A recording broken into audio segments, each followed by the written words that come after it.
Hi, and welcome to Enchantment of Eternity's review of Breaking Bad. In this video, I review the entire series of Breaking Bad. Spoiler warning for the entire series of Breaking Bad as I go into detail of each season. So if you haven't seen the entire series, you should stop watching this video until such a time as you do. So let me jump right into this by explaining my personal relationship with Breaking Bad. I first started watching Breaking Bad while the fourth season was airing, after hearing for several years that this was a great show and hearing the premise which intrigued me. I finally got around to watching the show, which I started at the beginning by watching season 1 on DVD. After having like that, I moved on to season 2 on DVD, and then I had to wait a little bit for season 3 DVD to be made available in my area.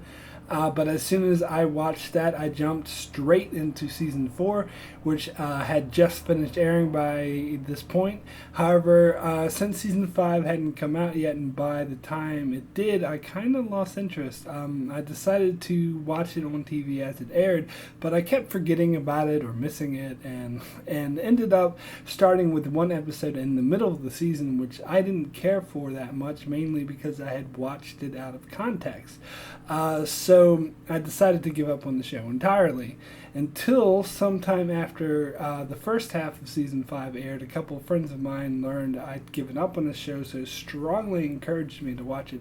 So I watched the entire first half of the 5th season in one go, and I was completely hooked again and ready for the second half of season 5, which I watched one at a time as each episode aired.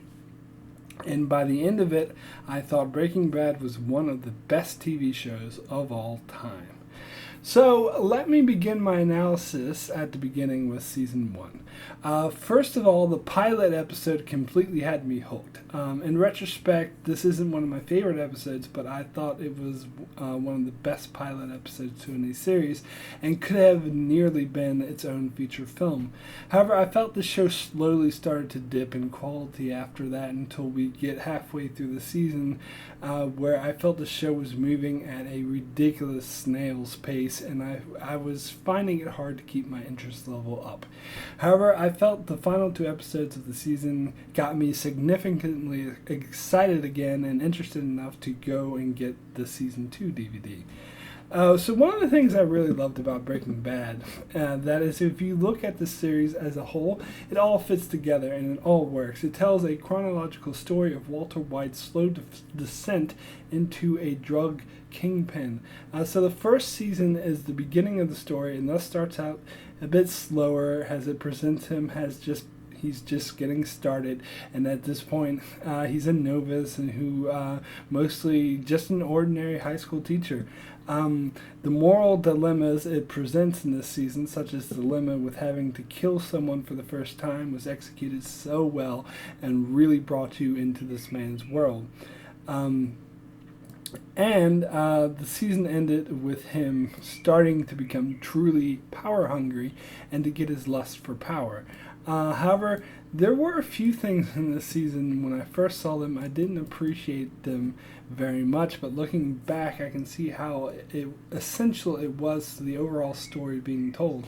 In my opinion, the best example of this is the storyline with Walter White's former business partners Gretchen and Elliot. Little did I know at the time how crucial they would be to Walter White's story, because basically at this point in the story, after getting a taste of the criminal life, what the criminal life would be like and its strong downside, Walter had decided it wasn't a good idea and he should actually give it a rest and count himself lucky that he's still alive. Of course, the show couldn't have him just quit, because then there'd be no show.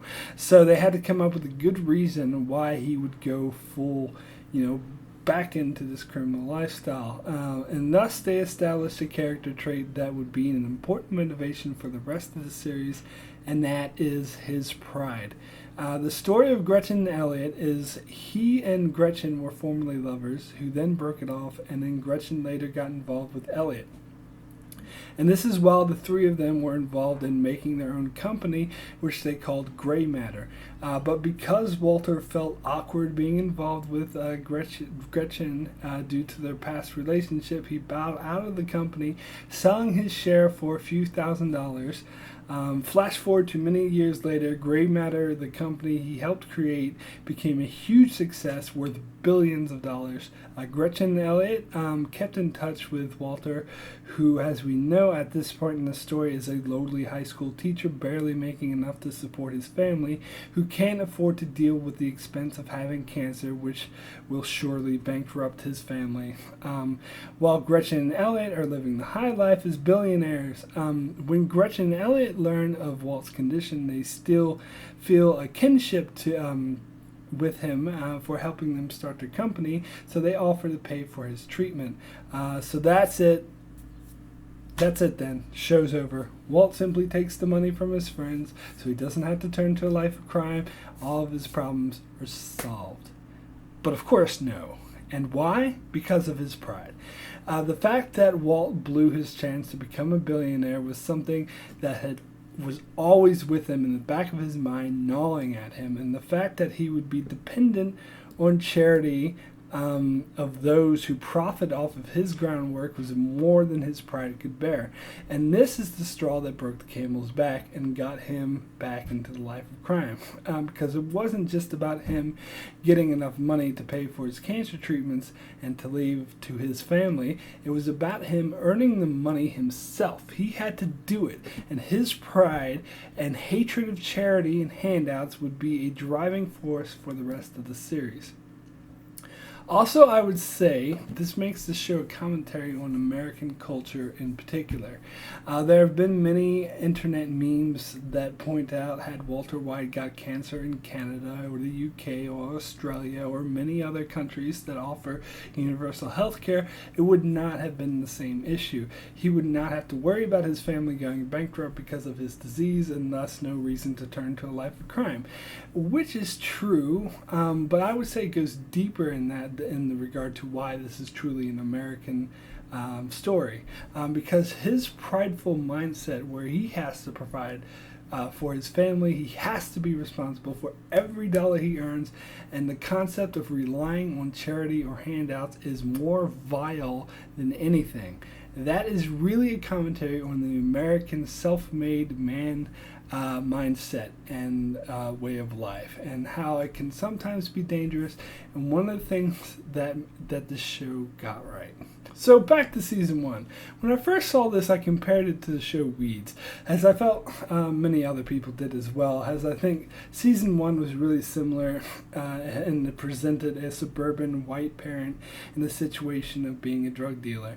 However, now after seeing the entire series, I'm resistant to that comparison because I think this show became so much more than that, but I feel basically that's how it was in season 1. So my rating for season 1 out of 10 is a 6. Good. And had some really fantastic moments, but overall I felt it dragged too long and didn't do a great job of keeping my attention. Besides, it wasn't until later seasons that I would consider Breaking Bad one of the best shows to ever air on television. At this stage, I would consider it slightly above mediocre. So moving on to season 2, which told the story of Walter White, moving on to the next stage in his crime career path. Having gone through another ordeal with the psychopath Tuco, he decided to see it as a growing pain, and his need to earn more money didn't go away.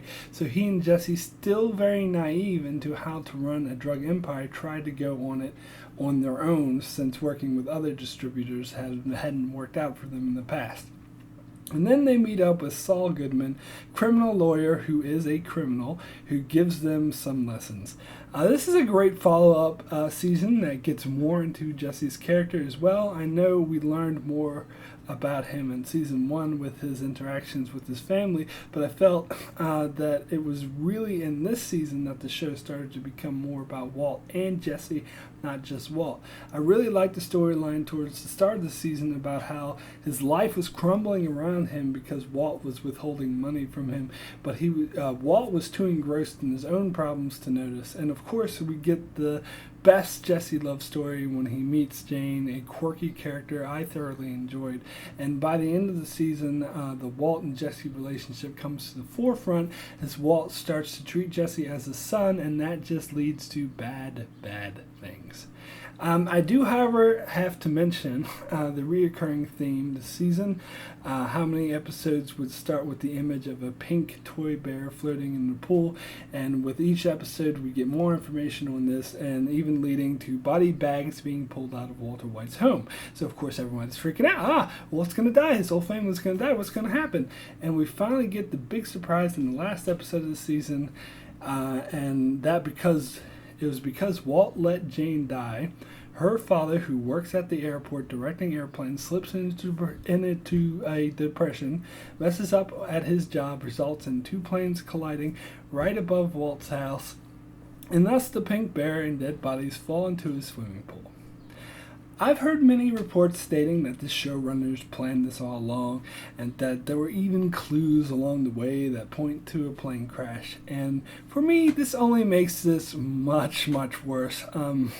This ending was so disappointing and so contrived. It was so blatant misdirection, and not the good kind, but the kind that makes you want to give the writers the middle finger. It's a bit ridiculous that Walt is supposed to be seen at fault for setting up a unfathomable chain of events.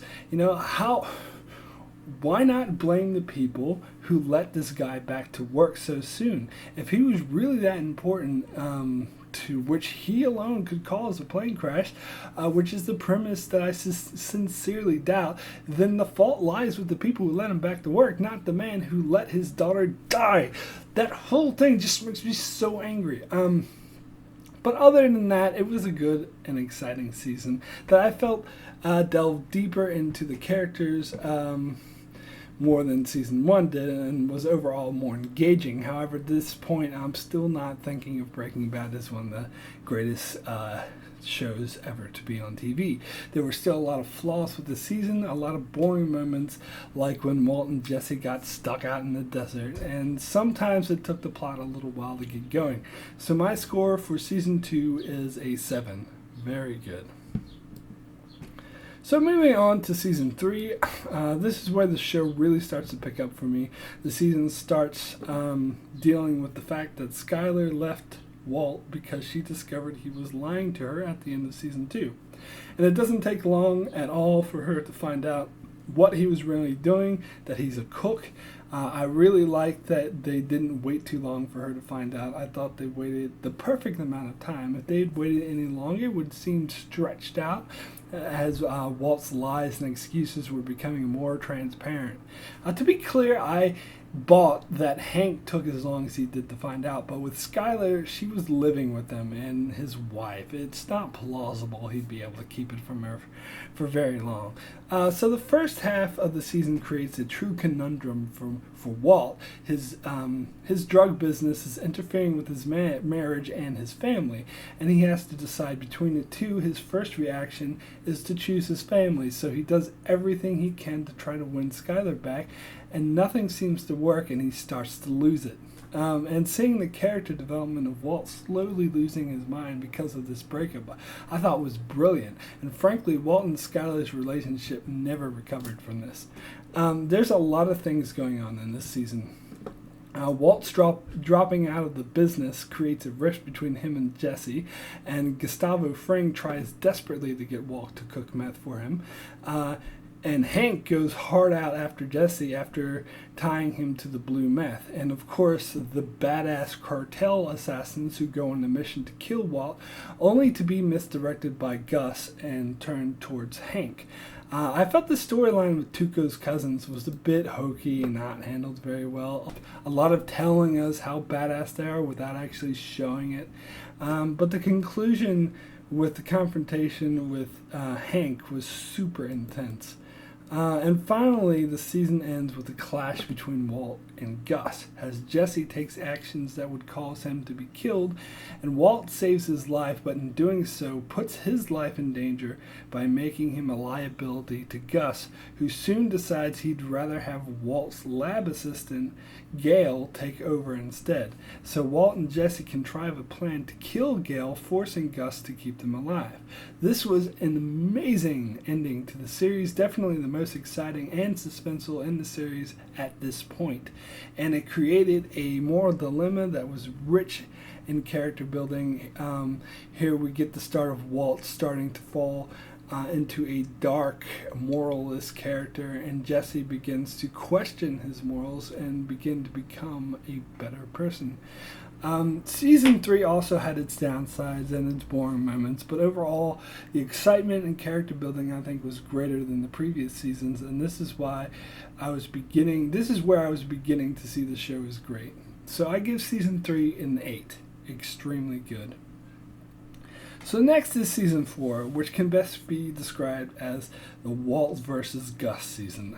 This is the season that brought Gus forward as the main antagonist of the series, and by far the best antagonist.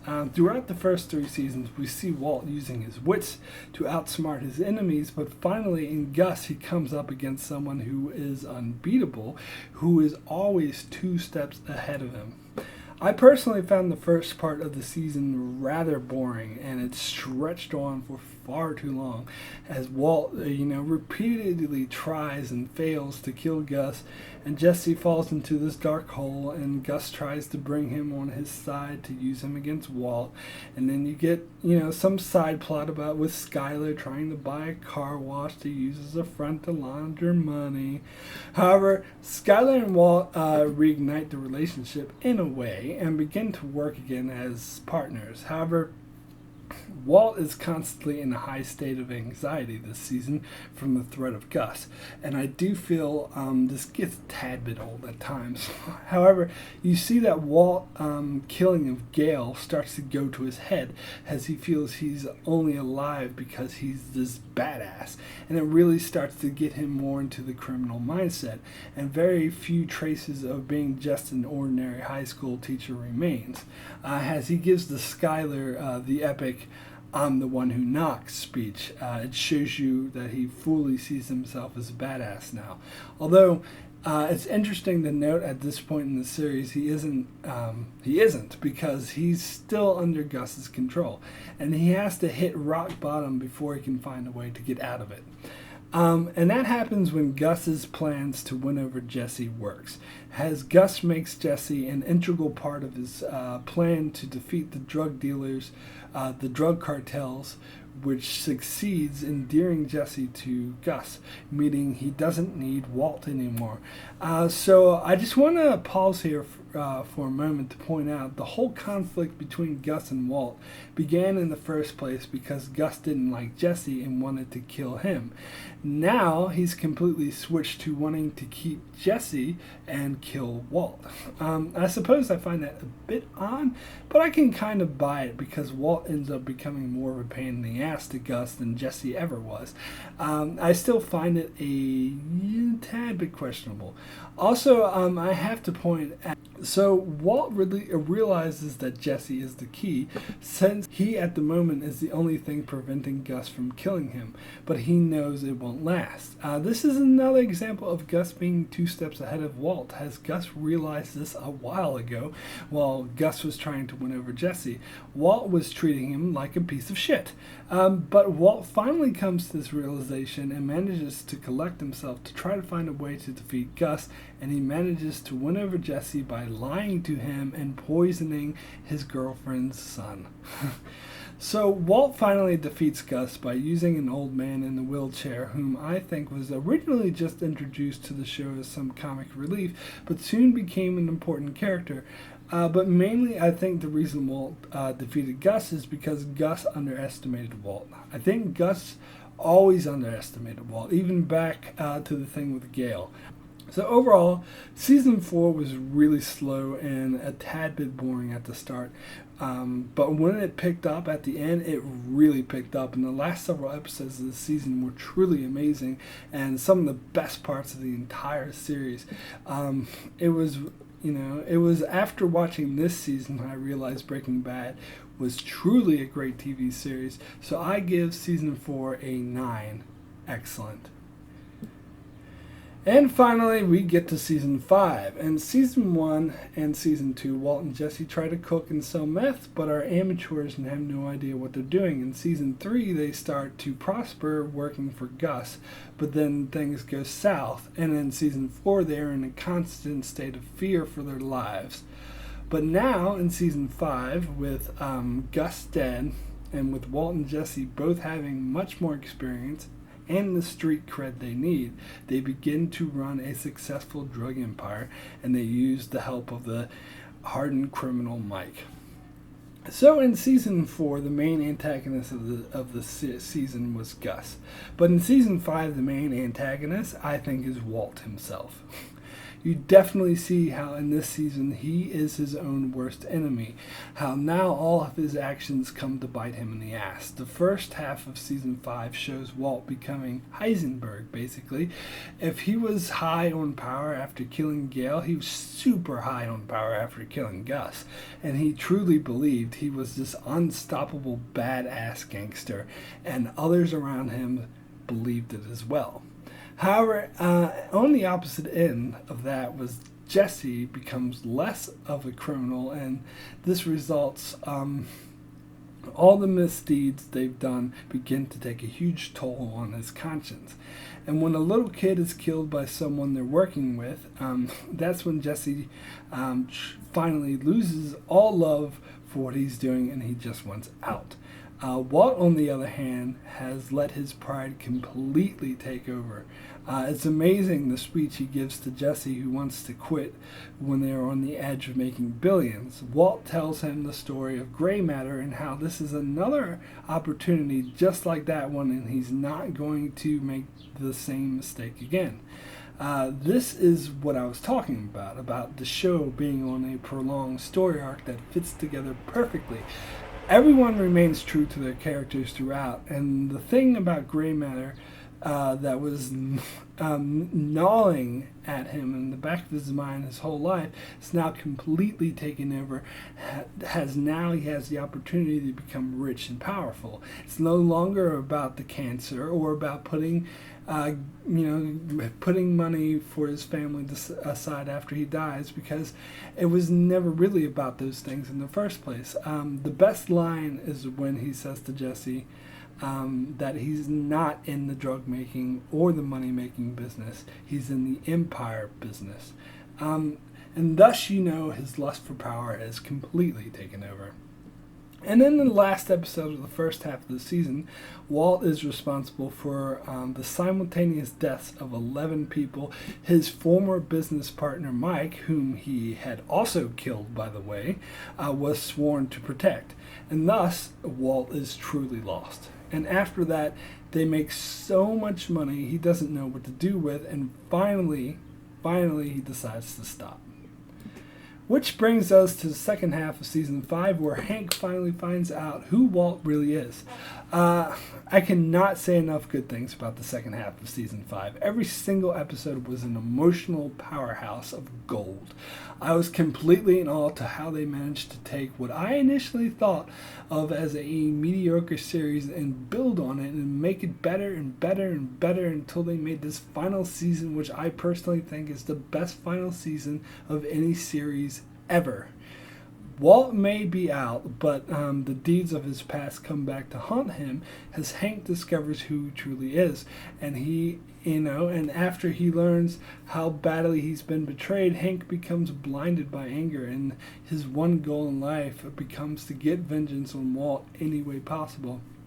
And at the same time, all his mistreatments of Jesse come back to haunt him as Jesse starts to come apart, and because of it, all the misdeeds they've done, until Jesse finds out that he had poisoned his girlfriend's son, and then all bets are off.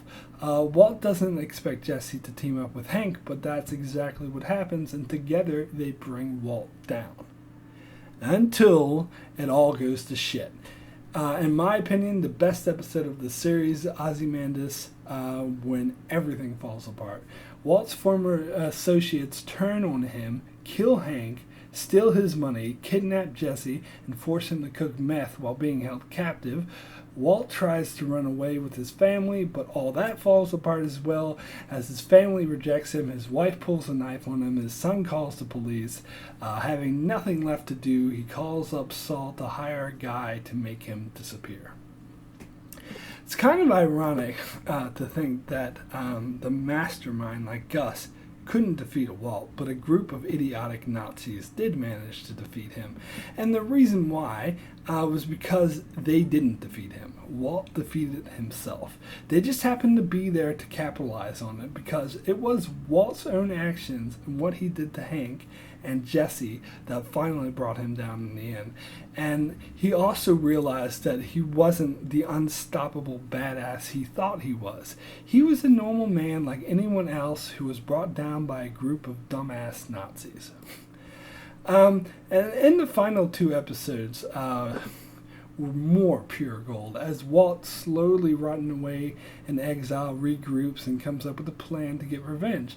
After his son rejects his money and overall rejects him altogether, his first thought is to give himself into the police, as he sees it as the only way to get the police to leave Skyler alone until who is it that he happens to see on TV? None other than Gretchen and Elliot. Yes, the ones that always spark his pride. However, this time Gretchen says something I think that really reaches him when she says that the Walter White she knew is dead and all that is left is Heisenberg. I think that's when he realized what he had become, and so he devised a plan to make everything better for his family, which should have been his goal all along. He goes to Gretchen and Elliot and uses what she thinks of him against her and plays the part of Heisenberg, this hardened criminal mastermind, to con them into giving his family the money he wants to give them, but he can't do it directly, thus finally fulfilling his ultimate goal of making sure his family is taken care of before he dies. And after that, he visits Skyler and gives her the location of Hank and his partner's bodies so that she can use that to get herself out of trouble with the law. And then finally admits to her and himself that he didn't do it for the family. He did it all for himself because he liked it and because he was good at it, which is the ultimate catharsis that the entire series was building up to. So with all that done, nothing left to do but kill the Nazis, which you think about, is all about his pride, but, whatever. I'm not so sure if he had planned to square things with Jesse or if he had planned to kill Jesse, but it was clear that when he saw Jesse standing there and how he'd been abused and mistreated because of his actions, which I think he was now at peace with, his fatherly feelings toward him took over and he saved his life, where he slaughtered all the Nazis with an automatic machine gun. One could even make the argument that he gave his life for Jesse as he was covering him when the gun went off and he received the shot that would kill him. However, I think it was his plan to die all along because he knew the law would never really let up on Skyler while he was still alive. Plus, he was dying of cancer anyway. So he offered Jesse to be the one to kill him.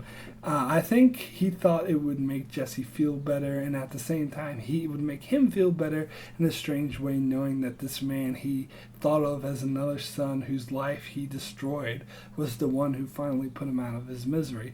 But Jesse didn't do it and leaves. And Walt dies while admiring his lab equipment.